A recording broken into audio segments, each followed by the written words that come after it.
Three things to do to shift the heaviness of the world. And I'm probably going to give you more than three things, but let's start with three. There's a heaviness in the world at the moment. There is a change that is unraveling. There is no new normal that is foreseeable.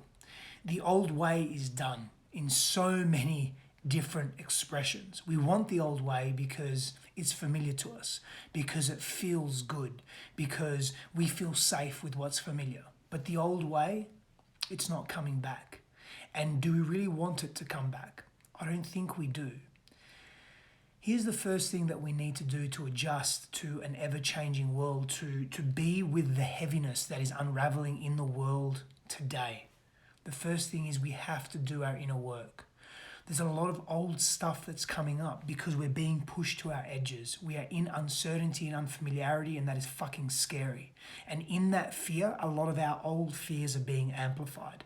So we have to do our inner work. We have to address those pains that we've been numbing for so many years with TV, with alcohol, with toxic or unhealthy relationship after relationship after relationship. It is time to shift that. It's time for us to go deep into that space of who am I truly? What am I masking? What masks am I wearing? That is doing the inner work. What shadows am I being in? Normalcy doesn't exist anymore, and a new normal will be created, and it won't be created from the old paradigm and an old mentality and an old approach. It won't be created from that old consciousness because we're just going to get more of that. The second thing we need to do is we need to play. We need to have fun.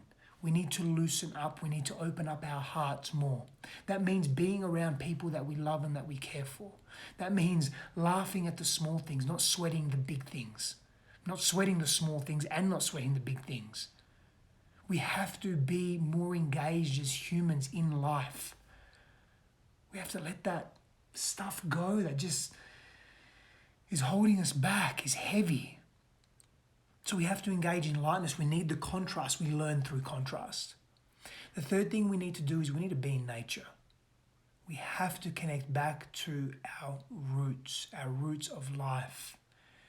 I was very blessed a few weeks ago to spend 10 days in nature, a big part of that being complete solitude, up in altitude in Northern California. And it was an amazing time to be completely disconnected. No devices, no audio, no visual, no electronics, no books, nothing. Just me and nature. No food, just water.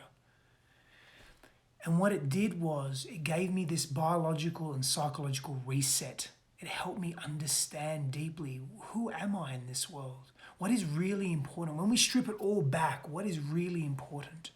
Because right now we have this massive fear that what we've created, we're losing. And that's true. We are. We are losing so much of what we've created. And maybe we need to. Maybe it's time for that to go. Maybe it's time for the old version of humanity to be let go of. But we won't want to let it go if we're not confident in who we are and who we are becoming. And that means doing our inner work to clear the clutter of the past. That means engaging in life now so that there is fun and play and openness. And it means being connected to our roots and being connected to our earthly life force and being connected to people that see us, that witness us and that appreciate us. Being connected with important people in our lives. Maybe it's a reprioritization of our values at a collective and individual level. But if we don't begin to shift, we will continue to suffer because we will crave what is familiar, and the familiar is unhealthy and unsustainable. So I ask you, what are you willing to do to create a new normal? And what does your new normal look like? Power and blessings.